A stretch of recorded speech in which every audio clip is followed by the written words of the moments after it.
जय हिंद दोस्तों।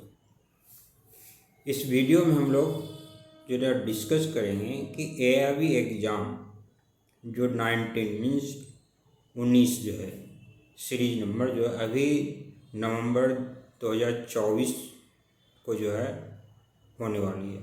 और ये नवंबर 2024 में जो होने वाली है 24 नवंबर को होने वाली है।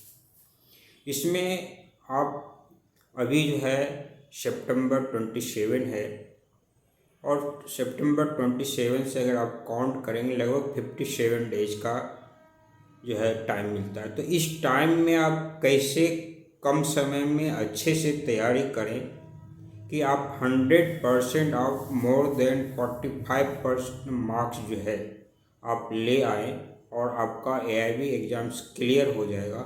ये हम आपको जो है और टिप्स बताएंगे।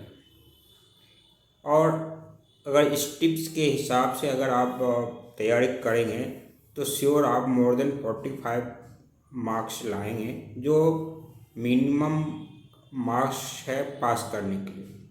और इसमें आप जैसा कि मैं आपको क्लियर है बता दूं, यहाँ पे मैक्सिमम मार्क्स लाते हैं या कितना लाते हैं वो फ़र्क नहीं पड़ता है। केवल यहाँ फ़र्क पड़ता है कि मोर देन 45 मार्क्स ला के आप क्लियर कर जाते हैं और केवल आपके रिजल्ट में आता है पास।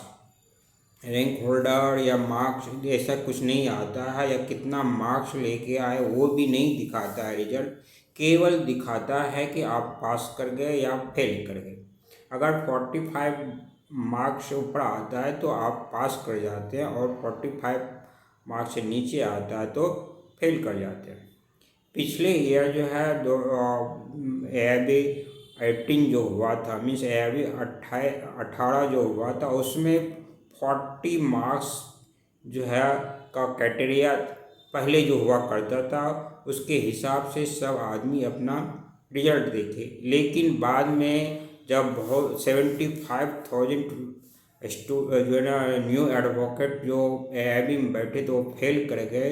जब क्लियर जो है ना क्लियर किया गया बार काउंसिल ऑफ इंडिया के द्वारा, तो उन्होंने कहा कि नहीं, पहले जो 40 मार्क्स हुआ था करता था अब जो है वो 45 मार्क्स हो गया। मीन्स 5 मार्क्स बढ़ाने पर 75,000 व्यक्ति फेल कर गए थे। तो वही टिप्स बताएंगे आपको कि कम समय में मात्र 57 डेज जो बचा है उसमें आप कैसे एआईबी की तैयारी करें कि आप पूरा जो है आप 100% पास करेंगे। तो फ्रेंड्स, सबसे पहला जो है आपको करना क्या है कि आपको एआईबी का क्वेश्चन बैंक बैक ईयर का मिलता है। आप क्वेश्चन बैंक जो है ना बैक ईयर का लेके जो है आप उसको अच्छी तरह से पढ़ जाइए, और उसमें कोई डाउट नहीं होना चाहिए कि हम जो है थोड़ा सा भी कमजोर वहाँ पे वीक पॉइंट रहे हैं पढ़ने में। अच्छी तरह से क्वेश्चन बैंक जब पढ़ जाएंगे तो लगभग आप मान के चलिए कि 50% मार्क जो है ना क्वेश्चन आपके क्वेश्चन बैंक से ही मिलता जुलता रहेगा, क्या कि क्वेश्चन रिपीट करता है। तो आपको पहला काम करना है, क्वेश्चन बैंक पूरा पढ़ जाना है। जो भी बाजार में अवेलेबल है 7 ईयर से या 5 ईयर का, जनरली 7 ईयर से 10 ईयर तक का जो है क्वेश्चन बैंक अवेलेबल है बैक का, तो वो आप पूरी तरह से पढ़ जाइए। साथ में जो है ना आपको करना क्या है, जितने भी आपका बेयर एक्ट है, बेयर एक्ट का जो है जो भी आप पढ़ेंगे, बेयर एक्ट में आप तो लॉ कॉलेज में पढ़ा ही होगा, फिर प्रैक्टिस कर रहे हैं 2 साल से या करना चाह रहे हैं तो आप पढ़ा ही होगा। लेकिन आपको बहुत ज़्यादा जो है कन्फ्यूजन भी हो सकता है कि क्वेश्चन आएगा तो हम कैसे सर्च करेंगे, क्योंकि ओपन बुक एग्ज़ाम होती है। तो ये मदद करेगा आपको कि बेयर एक्ट का जो कंटेंट होता है, मीन्स जहाँ से बुक शुरू होती है लॉ, तो वहाँ पे कंटेंट पहला लिखा रहता है, फिर देखें उसके जो है सेक्शन सब लिखे रहते हैं। तो उसका फॉर्मेट जो होता है, कंटेंट जो होते हैं उसके नीचे चैप्टर होते हैं। तो आपको चैप्टर याद नहीं करना है कि कौन सा चैप्टर है, कितने चैप्टर है, ये सब नहीं करना है। चैप्टर के नीचे जो है चैप्टर हेडिंग, चैप्टर हेडिंग को आपको पढ़ ले अच्छी तरह से। मेन और बड़े बड़े जो क्वेश्चंस रहते हैं, ज़्यादा क्वेश्चन जिसके रहते हैं, उसका चैप्टर हेडिंग जो है ना आप पूरा याद कर लेना चाहिए है कि कौन सा बेयर एक्ट में चैप्टर हेडिंग क्या है। फिर चैप्टर हेडिंग के नीचे जो है सेक्शन हेडिंग होता है, आप सेक्शन हेडिंग को पढ़ लेना है।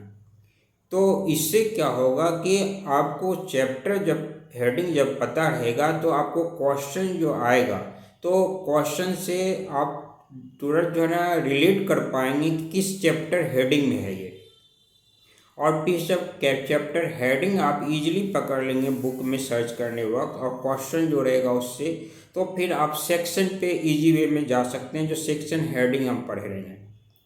और जब सेक्शन में चले जाएंगे तो ऑलरेडी है कि जो सेक्शन होते हैं, सेक्शन हेडिंग होते हैं, तो उसके बाद पेज नंबर दिए रहते हैं।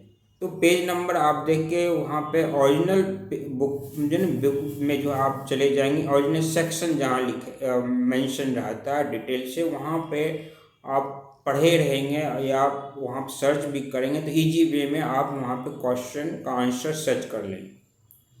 इसलिए जो है यहाँ पे सबसे बड़ा चीज़ है क्वेश्चन पेपर बैक ईयर का। दूसरा, आप जो भी बेयर एक्ट है उसका कंटेंट में जो चैप्टर है, चैप्टर हेडिंग और चैप्टर हेडिंग के नीचे जो सेक्शन प्लस सेक्शन हेडिंग, वो आपको इस 57 डेज में पढ़ लेना है। दूसरा जो है सबसे बड़ी चीज़ है कि कुछ ऐसी चीज़ आपको कम समय में कम पढ़ के ज़्यादा मार्क्स ला सकते हैं।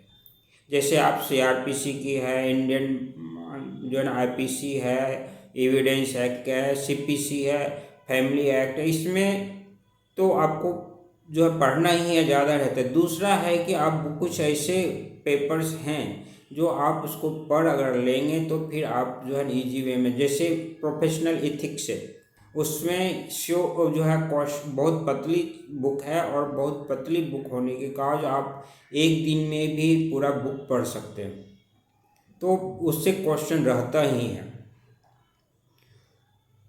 इस तरह से कई चीज़ है ना, जैसे एडवोकेट एक्ट है जो है उससे क्वेश्चन रहता है। तो ये सब छोटी छोटी बुकें हैं, ये सब आप पढ़ लेंगे। तो ये सब जब आप पढ़ लेंगे तो आप देखेंगे कि इजी वे में आप जो है मीन्स क्लियर कर जाएंगे AIB एग्ज़ाम। आपको 45 मार्क्स लाने में कोई भी कठिनाई इस 57 डेज में नहीं होगा।